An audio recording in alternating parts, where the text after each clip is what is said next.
श्री कृष्ण गोविंद हरे मुरारी, हे नाथ नारायण वासुदेवा। श्री कृष्ण गोविंद हरे मुरारी, हे नाथ नारायण वासुदेवा। हे नाथ नारायण वासुदेवा, हे नाथ नारायण वासुदेवा। श्री कृष्ण गोविंद हरे मुरारी, हे नाथ नारायण वासुदेवा। अथ एकादशोऽध्यायः। द्वारका में श्री कृष्ण जी का राजोचित स्वागत। सूत उवाच आनर्तान् स उपव्रज्य स्वध्वाञ्जनपदान् स्वकान् दध्मो दर्वरं तेषां विषादशमयन्निव स उच्चकाशे धवलोदरे दरोदरो पिरुक्रमस्याधरशोणिमा दाध्यायमानः करकञ्जसम्पुटे यथाब्जखण्डे कलहंस उत्स्वन् तमुप्रसुत्य निनदं जगद्भयभयावहम् तत्युध्ययुः प्रजाः सर्वा भर्तदर्शनलालसः तत्रोपनीतबलयो रवेर्दीपमिवादृता आत्मारामं पूर्णकामं निजलाभेन नित्यदा पीत्युत्फुल्लमुखः प्रोचुर्हर्षगदगदया गिरा पितरं सर्वसुहृदमद्वितारमिवार्भकः नतास्म ते नाथ सदाङ्घ्रिपङ्कजं वीरिञ्च वैरिञ्च सुरेन्द्रवन्दितं पारायणं क्षेम मिहिच्छेतां परं न यत्र कालः प्रभवेत् परः प्रभुः भवाय नस्त्वं भव विश्वभावन त्वमेव माताथ सुहृत्पतिः पिता त्वं सद्गुरुर्न परमं च दैवतं यस्यानुवृत्ता कृतिनो बभूविम् अहो सनाथा भवता स्म यद्वयं त्रैविष्टपानामपि दूरदर्शनं प्रेमस्मितस्निग्धनिरीक्षणानं पश्येम रूपं तव सर्वसौभगम। सूत जी कहते हैं, श्री कृष्ण ने अपने समृद्ध आनर्त देश में पहुंचकर वहां के लोगों की विरह वेदना बहुत कुछ शांत करते हुए अपना श्रेष्ठ पांचजन्य नामक शंख बजाया। भगवान के होठों की लाली से लाल हुआ वह श्वेत वर्ण का शंख बजते समय उनके कर कमलों में ऐसा शोभायमान हुआ जैसे लाल रंग के कमलों पर बैठकर कोई राजहंस उच्च स्वर से मधुर गान कर रहा हो। भगवान के शंख की वह ध्वनि संसार के भय को भयभीत करने वाली है। उसे सुनकर सारी प्रजा अपने स्वामी श्री कृष्ण के दर्शन की लालसा से नगर के बाहर निकल आई। भगवान श्री कृष्ण आत्मा राम हैं। वे अपने आत्मलाभ से ही सदा सर्वदा पूर्ण काम हैं। फिर भी जैसे लोग बड़े आदर से भगवान सूर्य को भी दीपदान करते हैं, वैसे ही अनेक प्रकार की भेंटों से प्रजा ने श्री कृष्ण का स्वागत किया। सबके मुख कमल प्रेम से खिल उठे। वे हर्ष गदगद वाणी से सबके सुहृद और संरक्षक भगवान श्री कृष्ण की ठीक वैसे ही स्तुति करने लगे जैसे बालक अपने पिता से अपनी तोतली बोली में बातें करते हैं।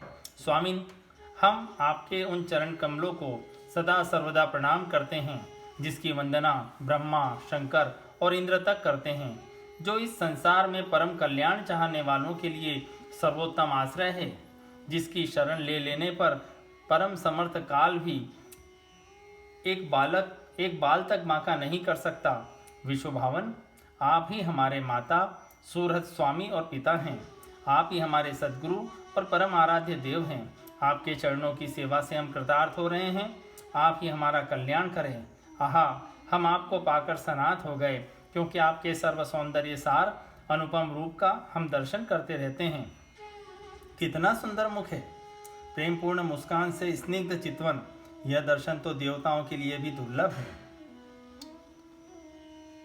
यमहरवुं जाक्षापससार भो भवान कुरुन मधुन वाथ सुहृदिद्रक्षया तत्राब्धकोटि प्रतिमः क्षणो भवेद रविं विनाक्षणोरिव नस्तवाच्युत इति चोदीरितावाच प्रजानां भक्तवत्सलः शृणुस्वानुग्रहं दृष्ट्वा विन्तवन प्राविश्यत्पुरीं मधुभोजदशाहार कुकुरारान्धकवृष्णिभिः आत्मतुल्य बलैर्गुप्तां नागैर्भोगवतीमिव सर्वतु सर्वविभव पुण्यवृक्षलताश्रमः उद्यानो पवनारा मैव्रत पद्माकरश्रियं गोपुरद्वारमार्गेषु कृतकौतुकतोरणां चित्रध्वज पताकाग्रैरन्तः प्रतिहतात मां समार्जित महामार्ग रथ्यापण कचरात्वरां स्तिक्तां गन्धजलैरुक्तां फलपुष्पाक्षताङ्कुरै द्वारि द्वारि गृहाणां च दक्षतक्षतफलेच्छुभिः अलङ्कृतां पूर्णकुम्भे बलिर्भिधूपदीपकैः निशम्य प्रेममायान्तं वसुदेवो महामनः अक्रूरश्चोग्रसेनश्च रामश्चादभूतविक्रमः। कमल नयन श्री कृष्ण, जब आप अपने बंधु बांधवों से मिलने के लिए हस्तिनापुर अथवा मथुरा ब्रजमंडल चले जाते हैं, तब आपके बिना हमारा एक एक क्षण कोटि कोटि वर्षों के समान लंबा हो जाता है। आपके बिना हमारी दशा वैसी हो जाती है जैसी सूर्य के बिना आंखों की। भक्त वत्सल भगवान श्री कृष्ण प्रजा के मुख से ऐसे वचन सुनते हुए और अपनी कृपामयी दृष्टि से उन पर अनुग्रह की वृष्टि करते हुए द्वारका में प्रविष्ट हुए। जैसे नाग अपनी नगरी भोगवती पातालपुरी की रक्षा करते हैं, वैसे ही भगवान की वह द्वारकापुरी भी मधु, भोज, दशार, अहर, कुकुर, अंधक और वृष्णिवंशी यादवों से, जिनके पराक्रम की तुलना किसी से भी नहीं की जा सकती, सुरक्षित थी। वह पूरी समस्त ऋतुओं के संपूर्ण वैभव से संपन्न एवं पवित्र वृक्षों एवं लताओं के कुंजों से युक्त थी। स्थान स्थान पर फलों से पूर्ण उद्यान, पुष्प वाटिकाएं एवं क्रीड़ावन थे। बीच बीच में कमल युक्त सरोवर नगर की शोभा बढ़ा रहे थे। नगर के फाटकों, महल के दरवाजों और सड़कों पर भगवान के स्वागतार्थ बंधनवारें लगाई गई थी। चारों ओर चित्र विचित्र ध्वजा पताकाएं फहरा रही थी, जिससे उन स्थानों पर घाम का कोई प्रभाव नहीं पड़ता था। उसके राजमार्ग, अन्यान्य सड़कें, बाजार और चौक झाड़ बुहार कर सुगंधित जल से सींच दिए गए थे और भगवान के स्वागत के लिए बरसाए हुए फल फूल, अक्षत अंकुर चारों ओर बिखरे हुए थे। घरों के प्रत्येक द्वार पर दही, अक्षत, फल, ईख, जल से भरे हुए कलश, उपहार की वस्तुएं और धूप दीप आदि सजा दिए गए थे। उदार शिरोमणि वसुदेव, अक्रूर, उग्रसेन, अद्भुत पराक्रमी बलराम, प्रद्युम्न, चारुदेशन और जामवती नंदन सांब ने जब यह सुना कि हमारे प्रियतम भगवान श्री कृष्ण आ रहे हैं, तब उनके मन में इतना आनंद उमड़ा कि उन लोगों ने अपने सभी आवश्यक कार्य, सोना, बैठना और भोजन आदि छोड़ दिए। प्रद्युम्न चारुदेशनश्च सांबो जामवती सुतः प्रहर्ष वेगोच्छ्रितशयनासन भोजनः वारणेन्द्र पुरस्कृत्य ब्राह्मणेषु ससुमङ्गलः शङ्खतूर्यनिनादेन ब्रह्मघोषेण चार्द्रतः प्रत्युज्जग्मु रथैर्हष्टां प्रणयागतसाध्वसः वारमुख्याशतयो यानेस्तद्दर्शनोत्सुकः लसत्कुण्डलनिभार्तकपोलवदनश्रियः नटनर्तकगन्धर्वः सूतमागधवन्दिनः गायन्ति चोत्तमश्लोकचरितान्यद्भूतानि च भगवान् वस्त्रबन्धूनां पौराणामनुवर्णितां यथा वन्द्युपसंगम्य सर्वेषां मानदादधे प्रवाभिवादनाश्लेष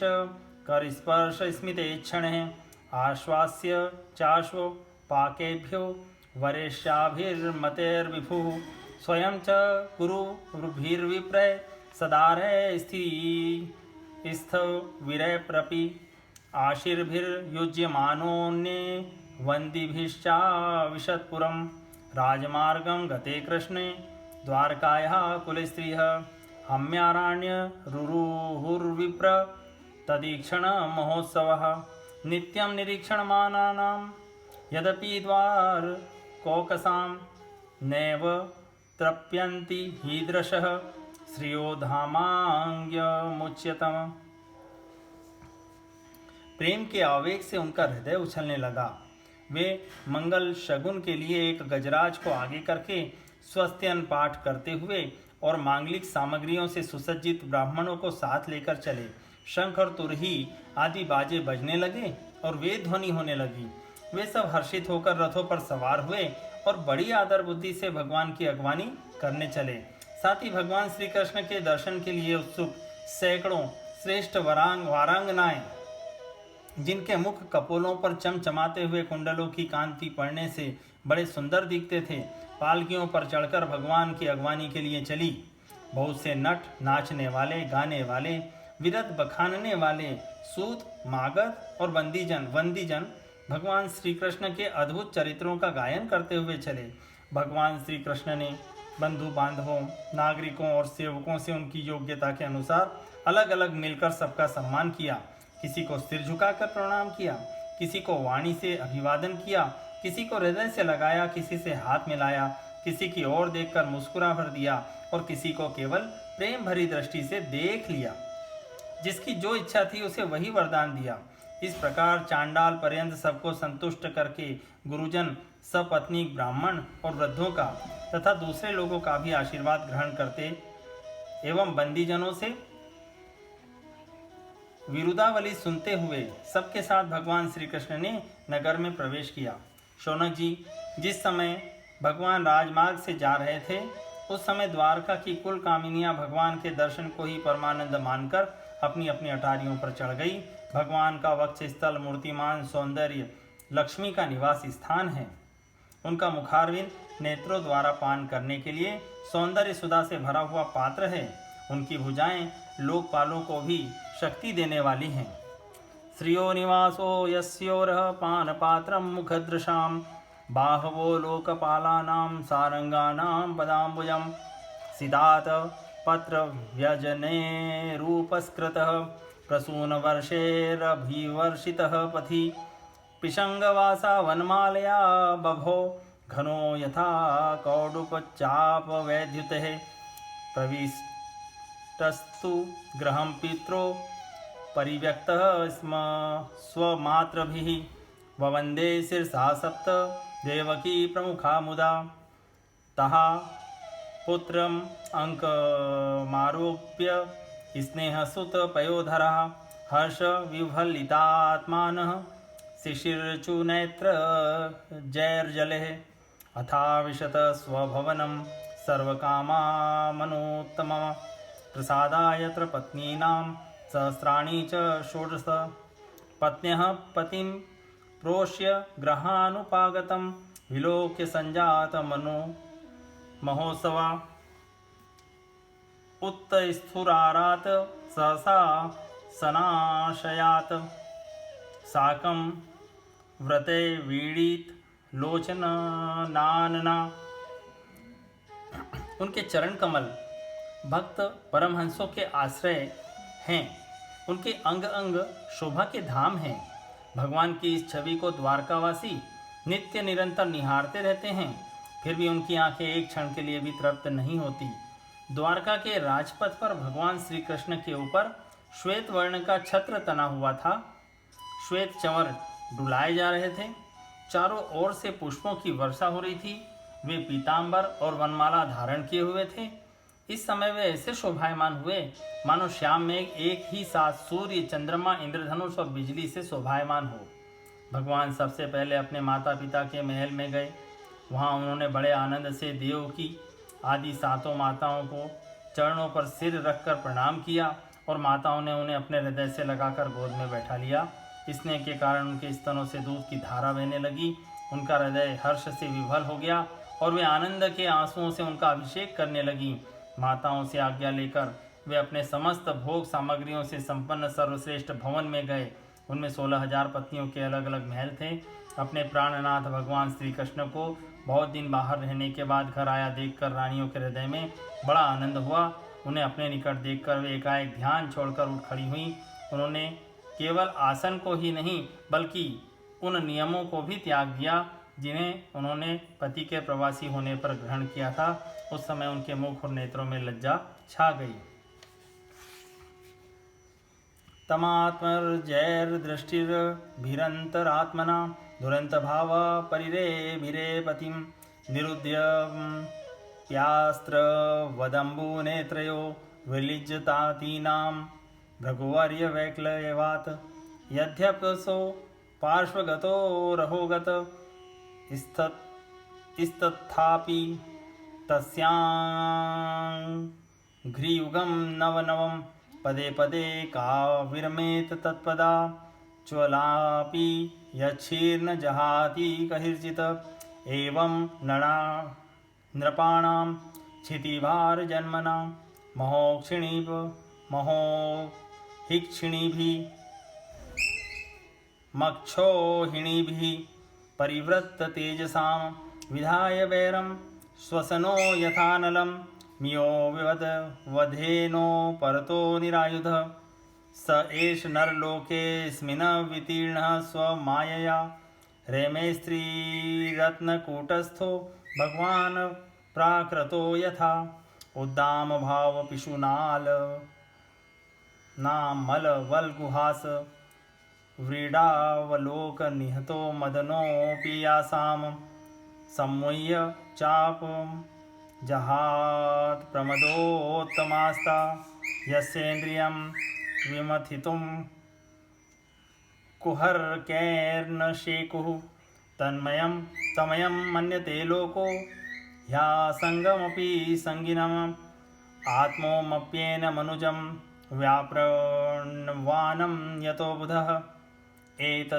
एतदीशन्मीशस्य प्रकृतिस्थोऽपि सद्गुणे न युज्यते सदात्मस्थैर्यथा बुद्धिस्तदाश्रया तं मेनिरेबला मूढास्त्रेण चानुवृतं रः अप्रमाणविदो भर्तुरीश्वरं मतयो यथा। भगवान के प्रति उनका भाव बड़ा ही गंभीर था। उन्होंने पहले मन ही मन, फिर नेत्रों के द्वारा और तत्पश्चात पुत्रों के बहाने शरीर से उनका आलिंगन किया। शौनक जी, उस समय उनके नेत्रों में जो प्रेम के आंसू छलक आए थे उन्हें संकोचवश उन्होंने बहुत रोका, फिर भी विवशता के कारण वे ढलक ही गए। यद्यपि भगवान श्री कृष्ण एकांत में सर्वदा ही उनके पास रहते थे, तथापि उनके चरण कमल उन्हें पद पद पर नए नए जान पड़ते। भला स्वभाव से ही चंचल लक्ष्मी, जिन्हें एक क्षण के लिए भी कभी नहीं छोड़ती, उनकी सन्निधि से किस स्त्री की तृप्ति हो सकती है।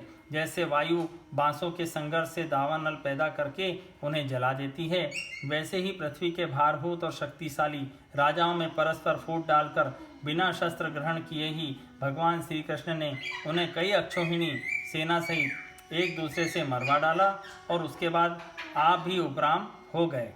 साक्षात परमेश्वर ही अपनी लीला से इस मनुष्य लोक में अवतीर्ण हुए थे और सहस्त्रों रमणीय रत्नों में रहकर उन्होंने साधारण मनुष्य की तरह क्रीड़ा की, जिनकी निर्मल और मधुर हंसी उनके हृदय के उन्मुक्त भावों को सूचित करने वाली थी, जिनकी लचीली चितवन की चोट से बेसुध होकर विश्व विजयी कामदेव ने भी अपने धनुष का परित्याग कर दिया था। वे कमनीय कामनियाँ अपने काम विलासों से जिनके मन में तनिक भी क्षोभ पैदा नहीं कर सकी, उन असंग भगवान श्री कृष्ण को संसार के लोग अपने ही समान कर्म करते देखकर आसक्त मनुष्य समझते हैं। यह उनकी मूर्खता है।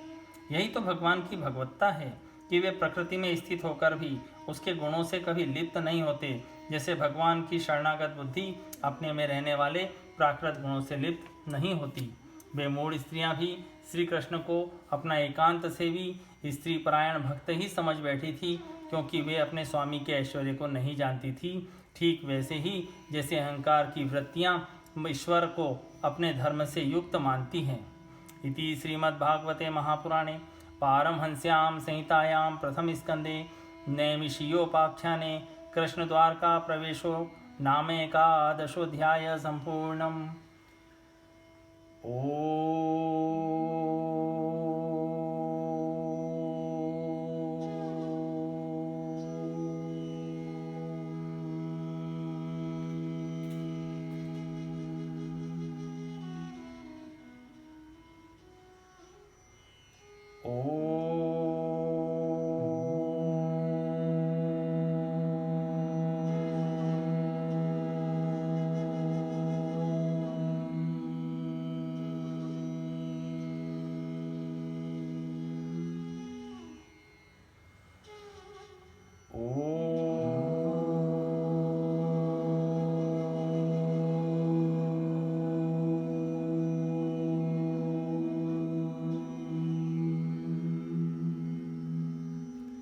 श्री कृष्ण गोविंद हरे मुरारी, हे नाथ नारायण वासुदेवा। श्री कृष्ण गोविंद हरे मुरारी, हे नाथ नारायण वासुदेवा। हे नाथ नारायण वासुदेवा, हे नाथ नारायण वासुदेवा। श्री कृष्ण गोविंद हरे मुरारी, हे नाथ नारायण वासुदेवा। श्री कृष्ण गोविंद हरे मुरारी, हे नाथ नारायण